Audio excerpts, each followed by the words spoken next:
ओम। आइए भक्तगण, आज की कथा का हम श्रवण करते हैं। ये गरुड़ जी भगवान नारायण के वाहन कैसे बने और उन्होंने अपनी माँ को दासता से कैसे मुक्त कराया। प्रजापति दक्ष की पुत्री कद्रु और उन्हीं की बहन विनिता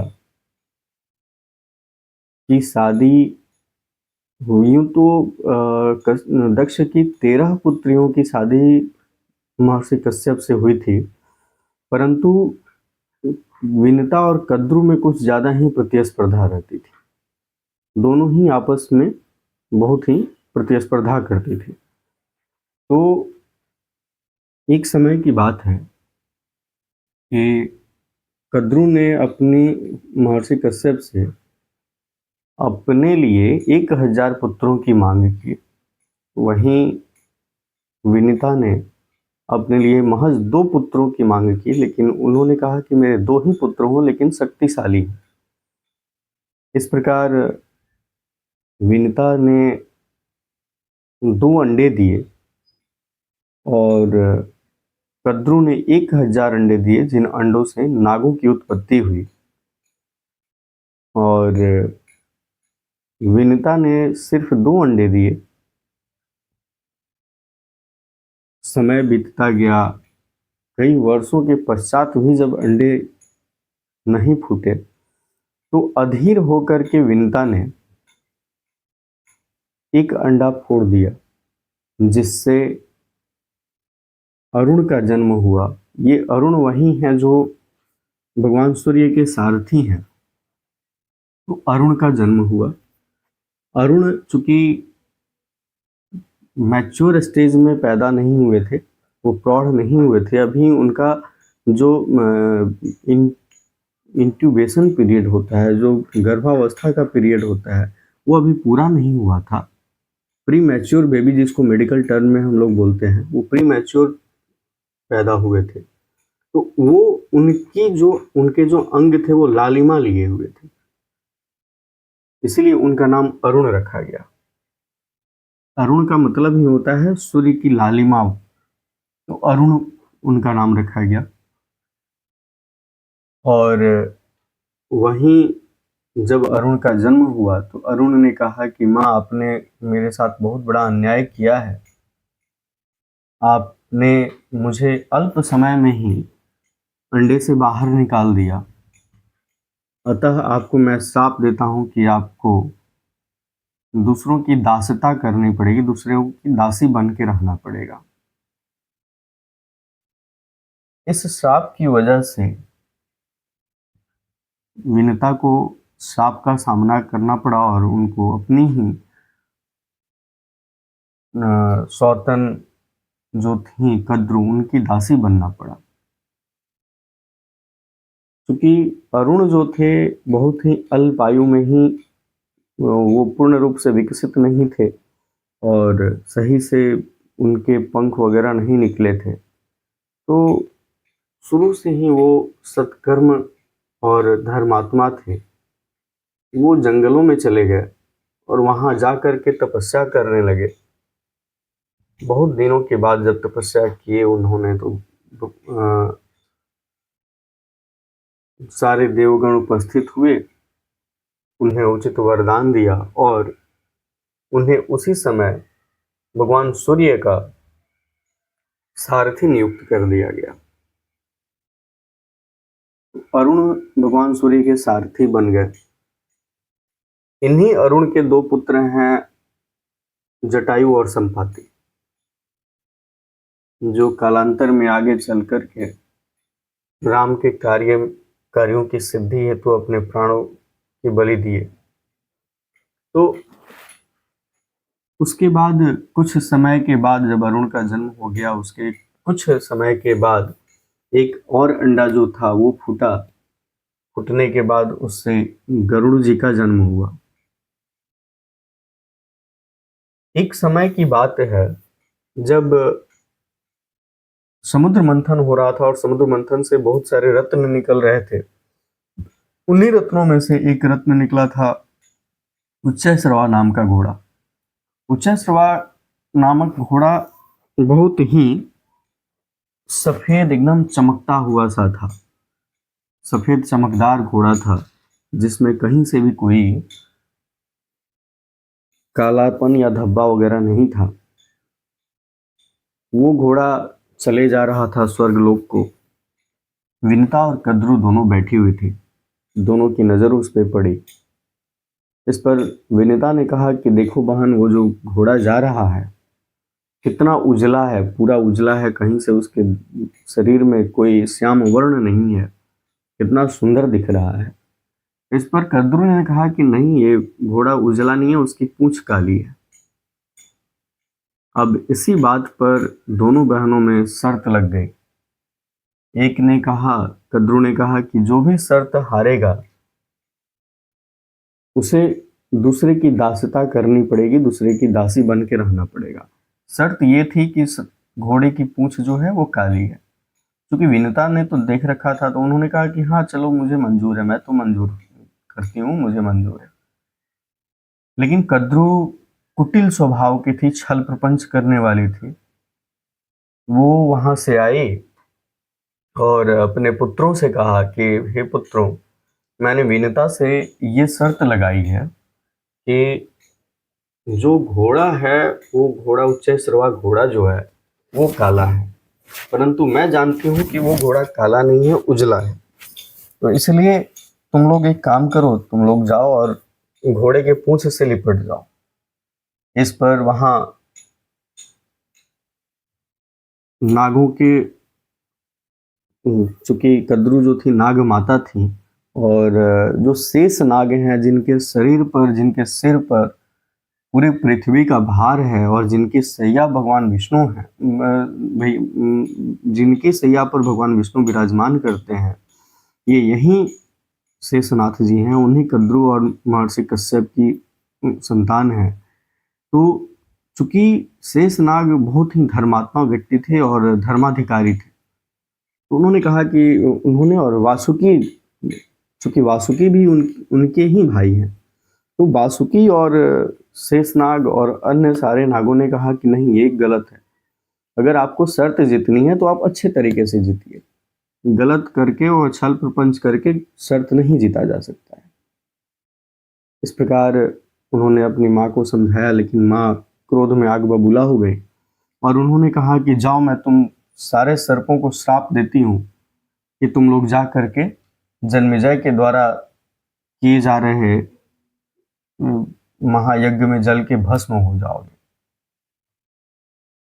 ये बात जब शेषनाग और वासुकी ने सुनी तो वो जंगल में चले गए, वहां जाकर तपस्या करने लगे और उन्होंने भगवान को प्रसन्न किया।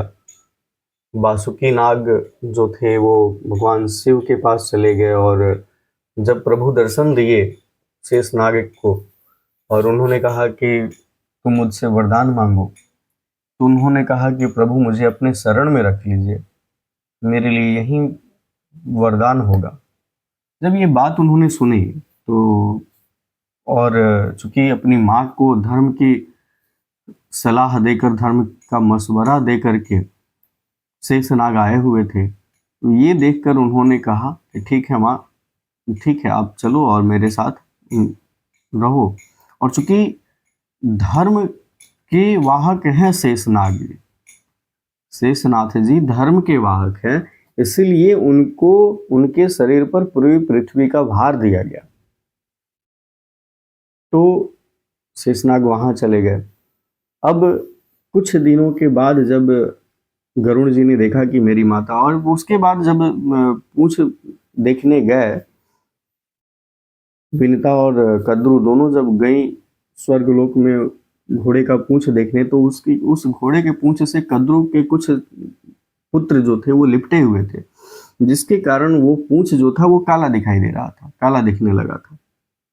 अब विनीता वहां हार गई, छल से कद्रू ने उन्हें हरा दिया और हराने के बाद वो उनको अपनी दासी बना ली। कालांतर में जब गरुड़ जी का जन्म हुआ और उन्होंने देखा कि मेरी माँ तो मेरी सौतेली माँ की दासता कर रही है, दासी बनी हुई है, तो उन्होंने नागों से जाकर के पूछा कि तुम हमारे लिए, हमारी माँ को छोड़ने के लिए, उनको दासता से मुक्त करने के लिए क्या कर सकते हो, हमें क्या करना होगा। तो नागों ने कहा कि जो अमृत कलश निकला है समुद्र मंथन से, तुम वो अमृत कलश ला करके हमें दे दो। अब गरुड़ जी तो असमंजस में पड़ गए, परंतु गरुड़ जी भी अत्यंत बलशाली और शक्तिशाली बुद्धिमान व्यक्ति, पक्षियों के राजा हैं।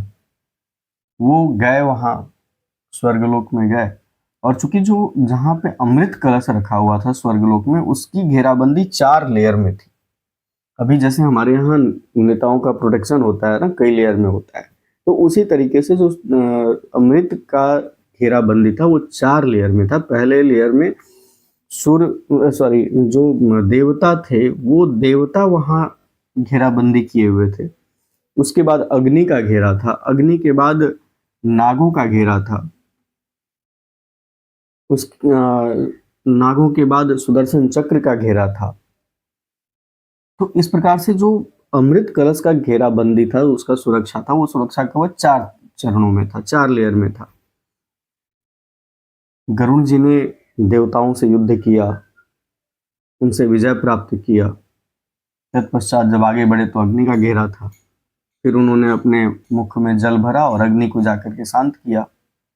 जब अग्नि शांत हुई, उसके बाद आगे 2 नाग थे, उन्होंने उनसे युद्ध किया, उन्हें मारा, और उसके बाद तब सुदर्शन चक्र को जैसे तैसे करके पार करके अमृत कलश तक पहुंचे। वहां जब पहुंचे और कलश उठा करके वहां से उन्होंने चलना चाहा, तत्पश्चात देवराज इंद्र आ गए। इंद्र ने जब देखा कि एक पक्षी राज जो है गरुड़, ये देवताओं का अमृत कलश लिए जा रहा है, तो उन्होंने गरुड़ जी पर वज्र चलाई। वज्र का प्रहार देखकर अत्यंत बलशाली और अत्यंत बुद्धिमान गरुड़ जी ने अपना एक पंख गिरा दिया और कहा कि हे प्रभु, मैं ये अमृत कलश अपने लिए नहीं ले जा रहा हूँ, मैं तो अपने भाइयों को देने के लिए लेके जा रहा हूँ, ताकि वो मेरी माँ को दासता से मुक्त करा सके।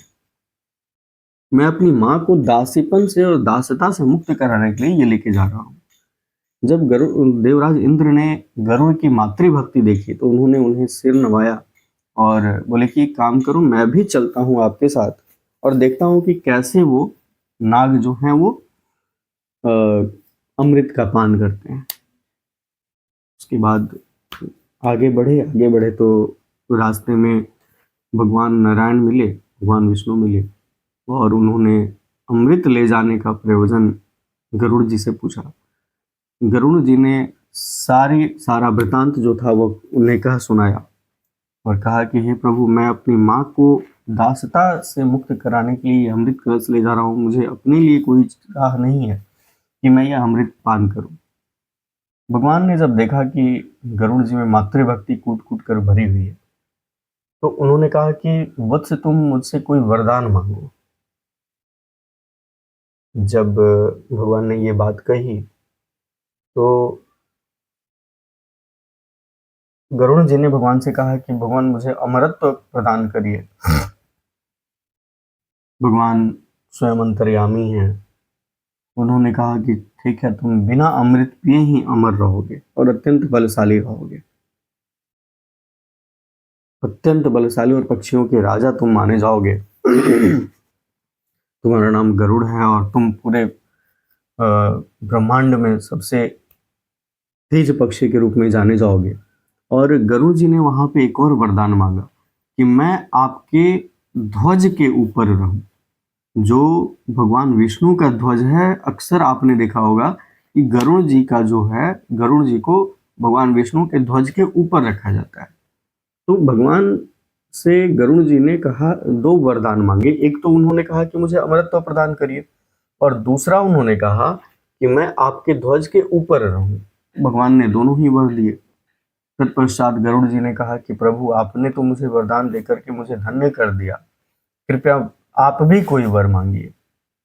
तो भगवान ने कहा कि तुम अत्यंत बलशाली, शक्तिशाली और बुद्धिमान हो, मातृभक्ति तुम में कूट कूट कर भरी है, इसलिए तुम मेरे वाहन बन जाओ। गरुड़ ने कहा कि प्रभु, मैं अपनी माँ के कार्य को सिद्ध करके आपके पास अवश्य लौट आऊंगा और आपका वाहन बनूंगा। तत्पश्चात इंद्र और गरुड़ दोनों पहुंचे वहां नागलोक में और ले जाकर के कद्रु की माँ, सॉरी, नागों की माता कद्रु को अमृत कलश दिया। अमृत कलश देखते ही सारे नाग वहां टूट पड़े और जैसे ही उन्होंने झपट्टा मारा अमृत में, अमृत पीने के लिए, उसे क्षण देवराज इंद्र कलश को उठाए और उठा करके वहां से भाग गए। अमृत की कुछ बूंदें वहां जमीन पर गिरी थी और चूंकि वहां नीचे कुश बिछा हुआ था। कुश एक तरह का घास होता है जो बड़ा कटीला होता है, बड़ा तीखा होता है, हाथ में भी अगर लग जाए तो हाथ को काट देता है। तो कुश पर कुछ बूंदें अमृत की गिर गई। अमृत की बूंदें गिरने से अमृत तो पिया नागों ने, लेकिन उनकी जिह्वा जो है वो दो भागों में बट गया। और तभी से पहले नागों का जो जीव होता था वो एक ही होता था, लेकिन जब से ये घटना हुई उसके बाद से नागों के जिह्वा है वो दो भागों में बट गया। तो जब उन्होंने अमृत पान कर लिया, कुछ ही नागों ने अमृत पान किया, बाकी तो सारे जन्मेजय के यज्ञ में मारे गए। और उसके बाद कद्रु ने विनता को दासता से मुक्त किया। इस प्रकार गरुड़ जी ने अपने सूझबूझ, धैर्य, आत्मविश्वास और बल पराक्रम की बदौलत अपनी माँ को दासता से मुक्त कराए। ये कथा हमें सिखाती है कि हम अपनों के लिए, अपनी माँ, अपने पिता, अपने लोगों के लिए यदि वो मुसीबत में है तो हमें हर समय खड़े रहना चाहिए। आज के समय में हम देख रहे हैं कि दिनों दिन वृद्धाश्रम बढ़ते जा रहे हैं, दिनों दिन वृद्धाश्रम खुलते जा रहे हैं। आखिर कौन है ये लोग, कहाँ से आते हैं? आप चले जाइए जितने भी वृद्धाश्रम हैं, वहाँ आपको बड़े घरों के बुजुर्ग नहीं मिलेंगे, तो वहाँ आपको छोटे घरों के बुजुर्ग नहीं मिलेंगे। जो बच्चे मजदूरी कर रहे हैं, जो बच्चे छोटी छोटी नौकरियां कर रहे हैं, छोटे छोटे काम करके अपना पेट पाल रहे हैं, उन घरों के लोग नहीं मिलेंगे वहाँ। जितने भी बड़े घरों के लोग हैं अक्सर वही लोग वृद्धाश्रम में आज पड़े हुए हैं, जिनके बच्चे बाहर काम कर रहे हैं, फॉरेन कंट्रीज में हैं, अच्छा पैसा कमा रहे हैं, अच्छे पोजीशन पे हैं, अक्सर उन्हीं घरों के जो बुजुर्ग हैं वो आज वृद्धाश्रम में पड़े हुए हैं। तो कहने की बात यह है कि हम अपने बुजुर्गों की सेवा करें, अपने माँ बाप की सेवा करें। एक गरुड़ जी हैं जिन्होंने अपनी माँ को दासता से मुक्त कराने के लिए देवताओं से लड़ गए और लड़ के स्वयं के लिए उन्होंने अमृत नहीं लाया, अपने भाइयों के लिए अमृत लाया ताकि वो उनकी माँ को दासता से मुक्त कर सके। इस प्रकार अरुण भगवान सूर्य के सारथी बने और गरुड़ जी भगवान विष्णु के वाहन बने। ये कथा हम यही विराम देते हैं।